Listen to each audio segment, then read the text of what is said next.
Jesus in every book of the Bible. पुराने नामे की हर किताब में यीशु मसीह के बारे में कुछ ना कुछ दिया ज़रूर है, और जो कोई इसे नहीं देख पाया वो समझो बाइबल समझ नहीं पाया, क्योंकि यीशु मसीह खुदा का कलाम है और कलाम को समझने के लिए मुकाशफा का होना ज़रूरी है। आइए अब हम पुराने नामे की किताबों में देखते हैं यीशु क्या है। पैदाइश की किताब बुक ऑफ जेनेसिस में खुदा ने एक ऐसे बच्चे के पैदा होने के बारे में कहा है जो कि शैतान के सर को कुचल देगा, लेकिन उसमें सबसे ख़ास बात यह है कि वो सिर्फ़ और सिर्फ औरत से पैदा होगा, इसलिए उसे सीड ऑफ वुमेन कहा गया है। लेकिन ध्यान रहे कि औरतों के अंदर बीज नहीं होता, बीज तो आदमियों के अंदर पाया जाता है, और यीशु मसीह कुमारी औरत से पैदा होंगे ये बात पैदाइश की किताब में ही बताई गई है। धोखा देने वाले शैतान को हराने वाला औरत की नस्ल से सीड ऑफ वुमेन। अब खरूज की किताब बुक ऑफ एक्सोडस में हम देखते हैं मूसा को छुड़ाने वाले के रूप में, जो लाखों लाख लोगों को फिरौन की गुलामी से रिहाई दिलाकर जंगल के रास्ते वादे किए हुई सरजमीन में ले जाना चाहता था। और इसके लिए फसा का जो त्यौहार मनाकर इसराइली मिस्र में से निकले थे, जिसमें मेमने का लहू लगाया गया था, वही उनकी असली छुटकारे की वजह थी। और ऐसे ही हम भी अपने वादे की ज़मीन में इसी खून के छुटकारे के बायस पहुंच पाएंगे। खरूज बुक ऑफ एक्सोडस यीशु मसीह को एक छुड़ाने वाले के रूप में जाहिर करती है, जीसस एज ए रिडीमर। अगली किताब है अहबार की किताब बुक ऑफ लेविटिकस, जिसमें 5 तरह की कुर्बानियों के बारे में बताया गया है। ये 5 कुर्बानियाँ ही यीशु मसीह को दिखाती हैं, और अहबार की किताब भी बताती है कि यहोवा पाक खुदा की इबादत होनी कैसे चाहिए, या खुदा की इबादत करने के तरीके क्या हैं। और इसके लिए बहुत ही इम्पोर्टेंट आदमी नजर आता है, जिसे हाई प्रीस्ट काहिन कहा जाता है। और यह हाई प्रीस्ट इंसानों की तरफ से खुदा के सामने आवाज़ लगाएगा। अहबार बुक ऑफ लेविटिकस में यीशु मसीह एक हाई प्रीस्ट के तौर पर दिखाए गए हैं, जो खुदा के सामने इंसानों को रिप्रेजेंट करने वाले हैं। इसके लिए काहिन यीशु मसीह अपना ही खून या कुर्बानी चढ़ाने वाले हैं, ताकि खुदा से हमारा मेल मिलाप हो सके, Jesus as a high priest. अब गिनती की किताब बुक ऑफ नंबर्स में हम एक टैबरनेकल यानी खैमे को पाते हैं, जो हज़ारों खैमों के दरमियान में लगा है। अब यह कोई आम खैमा नहीं था, बल्कि ये डिवाइन खैमा है, इंसानी खैमों के बीच में खुदा का खैमा, जिसमें दिखाई देती है खुदा की हजूरी, खुदा की प्रेजेंस। दिन में बादल और रात में आग की सूरत में। उस पथरीले इलाके में गर्मी से राहत देने के लिए बादल बन जाया करता था, और रात की सर्दी में वही बादल आग की सूरत में बदल जाया करता था। गिनती की किताब बुक ऑफ नंबर्स में यीशु मसीह को टैबरनेकल के रूप में और प्रोटेक्टर के रूप में बताया गया है, जीसस एज ए प्रोटेक्टर। अब अगली किताब है इस्तिस्ना की बुक ऑफ डिट्रोनॉमी, जिसमें कानून दिया जाता है, लॉ दिया जाता है। भले ही इसे मूसा के कानून कहा जाता है, लेकिन इसे दिया था DIM ने, जो अपने आप को खुद यहोवा कहता है। 10 कानून पत्थर की लूहों पर मूसा लेकर जब पहाड़ से नीचे आता है, और साथ ही 613 हुक्म भी इसराइलियों को मानने के लिए कहता है, जो कि तौरेत में दी गई हैं, वो भी पूरी करनी है। इन 613 हुक्मों में ऐसे हुक्म भी थे जिन्हें पूरा करना नामुमकिन था, ताकि इसराइलियों को अपने मसीह की ज़रूरत पेश आए कि कौन है जो इस कानून को पूरा करके दिखाएगा। इस्तिस्ना की किताब में यीशु मसीह को कानून देने वाला, लॉ गिवर के रूप में दिखाया गया है। जिसने कानून दिया है वही उसे पूरा करके दिखाएगा। मूसा मसीह के लिए पेशन गोई ये भी करता है कि खुदा तुम्हारी ही नस्ल में से मेरे जैसा एक नबी खड़ा करके दिखाएगा, जो उसकी नहीं सुनेगा वो तबाह हो जाएगा, Jesus as a law giver. Bible में अगली किताब का नंबर आता है जोशुआ की किताब बुक ऑफ जोशुआ।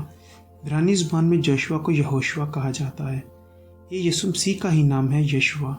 और एक दिन इसराइली ये समझ पाएंगे कि हमारी ही किताब में मसीह का नाम दिया गया है, यहोशुआ। और ये किताब इस बात का सबूत है कि जिस काम को मूसा पूरा नहीं कर पाया, यानी कि इसराइलियों को वादे की सरजमीन में ले जाने का काम, उस काम को यहोशुआ नाम का इंसान पूरा करेगा, यानी कि जीसस पूरा करेंगे। मूसा से नहीं बल्कि यहोशुआ से पूरा होगा, ये पैगाम था यहाँ पर। लेकिन इस किताब में जैसे ही फसा का त्यौहार मनाया जाता है, एक किरदार उभर कर सामने आता है, जो अपने आप को यहोवा की फ़ौज का कैप्टन बताता है। जोशुआ से देखकर डर जाता है, लेकिन वो उसे मैसेज देता है कि तुम्हें लड़ाइयाँ लड़नी हैं, मैं तुम्हारे आगे जाकर तुम्हें जीत दिलाने वाला हूँ। जोशुआ की किताब यीशु मसीह को एक फाइटर के रूप में जाहिर करती है, जो कि वादे की ज़मीन में पहुँचाएगा, द कैप्टन ऑफ सल्वेशन। اب اگلی کتاب ہے قضاء، بک آف ججز، جس میں الگ الگ وقت پر قاضی یا انصاف کرنے والے ہوا کرتے تھے۔ اسرائیل میں جب اسرائیلی گناہ کیا کرتے تھے تو خدا ان کو آس پاس کے ملکوں کے ہاتھوں میں غلام بنا دیتے۔ جب اسرائیلی خدا کے حضور روتے تھے تو خدا کسی نہ کسی قاضی کو کھڑا کرتا تھا، یعنی ججز کو، اور اس کے ذریعے ہی اسرائیلیوں کا چھٹکارا ہوتا تھا۔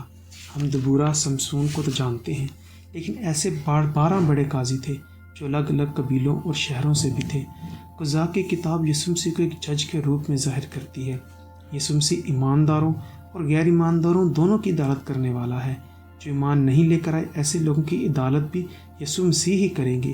یہ بات دنیا کے لوگوں کو ابھی پتہ نہیں ہے کہ یسوع مسیح کے واپس آنے کا مقصد ہے کہ اپنے آپ کو جج کی طرح ظاہر کرے، لیکن اس دفعہ پورے اسرائیل کا نہیں بلکہ پوری دنیا کا جج بن کر آ رہے ہیں، جیزس ایز اے جج۔ اب اگلی کتاب کا نام ہے روت، بک آف روت۔ روت جو کہ غیر قوموں کو دکھاتی ہے کہ غیر ایماندار عورت جو اپنے دیوتاؤں کو چھوڑ کر آتی ہے، جیسا کہ ہم لوگ، ایک بیچاری اور ایک دکھیاری، لیکن اس کی زندگی میں ایک ایسا شخص آتا ہے جو زندگی میں اس کا دلہا بننے والا ہے۔ جی ہاں، میں بات کر رہا ہوں بوئز کی۔ بوئز روت پر تب دھیان دیتا ہے جب اس کے پاس سب کچھ تھا اور روت کے پاس کچھ بھی نہیں تھا۔ یہ روت اپنی ساس کی وجہ سے یہوہ کو خدا ماننے لگتی ہے اور اس کی شادی بوئز سے ہو جاتی ہے۔ اسرائیل کے قانون کے مطابق بوئز ہی روت کے کھیتوں کو چھڑا سکتا تھا اور شادی کر سکتا تھا۔ اس قانون کو کنس مین ریڈیمر کہا جاتا ہے، مطلب خاندان کا ہی ایک ایسا فرد جس میں چھٹکارا دلانے کی طاقت بھی ہو اور مرضی بھی ہو۔ یسوع مسیح بھی بوئز کی طرح فصل کا مالک ہے اور اس کی مرضی بھی ہے اور طاقت بھی ہے، جس نے غیر قوموں سے بیوی پسند کی، یعنی کلیسیا کو پسند کیا۔ روت کی کتاب ہمیں یسوع مسیح کو کنز مین ریڈیمر کب بتاتی ہے۔ یسوع مسیح کے انسان بننے کی وجہ بھی یہی ہے کہ وہ انسانوں کی طرح انسان سمجھا جائے، یعنی کنز مین ریڈیمر۔ اب اس کے بعد آتی ہے پہلا اور دوسرا سیموئیل کی کتاب، book of Samuel, first and second. اس کتاب میں بہت سے واقعات ہیں، لیکن یہ شروع سموئیل سے ہوتی ہے، ایک ایسا نبی جس کی کوئی بھی بات زمین پر نہیں گری۔ یہ بھی بتاتا چلوں کہ سیموئیل بھی قاضی ہوا کرتا تھا اسرائیل کا۔ فلسطین اس دور میں اسرائیل کے لیے پریشانی کا سبب بنتے جا رہے تھے۔ اسرائیل کے لیے سموئیل ایک امید بن کر کھڑا ہوتا ہے، ایک ایسا نبی جو بادشاہوں کو مسا کرتا تھا خدا سے سن کر۔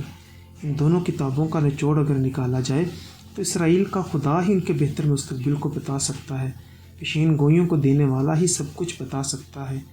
کیوں زمین اور آسمان تو ٹل جائیں گے لیکن اس کے منہ کی باتیں ہرگز نہ ٹلیں گی، Jesus as the prophet of the Lord. اب آتی ہے پہلا اور دوسرا سلاطین کی کتابیں، book of Kings, first and second. بادشاہوں کی شروعات تو ساؤل سے ہی ہو جاتی ہے، لیکن داؤد سب سے کامیاب بادشاہ بنتا ہے اسرائیل کا، کیونکہ اس نے جاتی جولیت کو مار گرایا تھا۔ داؤد کا بچپن ظاہر کرتا ہے کہ کیسے یسوع مسیح کے ایک چرواہا ہوگا اور وہ اسرائیل کا بادشاہ بنے گا۔ جیسے داؤد نے جاتی جولیت کو مار گرایا، ویسے ہی یسوع مسیح جو ابن داؤد ہے بڑے جولیت کو یعنی شیطان کو ہرا دے گا۔ آگے چل کر داؤد کا بیٹا سلیمان تخت نشین ہوتا ہے اور وہ ہیکل کو بناتا ہے۔ کہا جاتا ہے یسوع مسیح اصلی سلیمان ہے، اس کی بادشاہی کے دوران بھی کبھی امن ختم نہیں ہوگا، اور یہوہ خدا کا اصل مندر سلیمان نہیں بلکہ یسوع مسیح بنانے والا ہے، ایماندار لوگوں کے ذریعے۔ وہی داؤد کی طرح اچھا چرواہا ہے اور سلیمان کی طرح پرنس آف پیس۔ سلاطین کی کتابیں بتاتی ہیں کہ یسوع مسیح کنگ آف کنگز ہیں، یعنی بادشاہوں کا بادشاہ، اور آنے والے وقت میں یسوع مسیح ہی ساری زمین کا بادشاہ بننے والا ہے، جیزس ایز اے کنگ۔ اس کے بعد آتی ہے پہلا اور دوسرا تواریخ، book of Chronicles, first and second. اس میں بھی بادشاہوں کی تاریخ ہی ملتی ہے، لیکن بتانے کا طریقہ اور ہے۔ آپ نے یہ بات سنی ہوگی کہ ہسٹری از ہز ہسٹری، یعنی کہ یہ خدا کی کہانی ہے۔ تاریخ جس کے چاروں گرد گھومتی ہے وہ ہے یسوع مسیح۔ تاریخ کی کتابوں کو پڑھتے ہوئے ہمیں دھیان رکھنا چاہیے کہ تاریخ میں خدا کام کرتا رہا ہے اور خدا کبھی تاریخ بنتا نہیں ہے، کہ وہ زندہ خدا ہے۔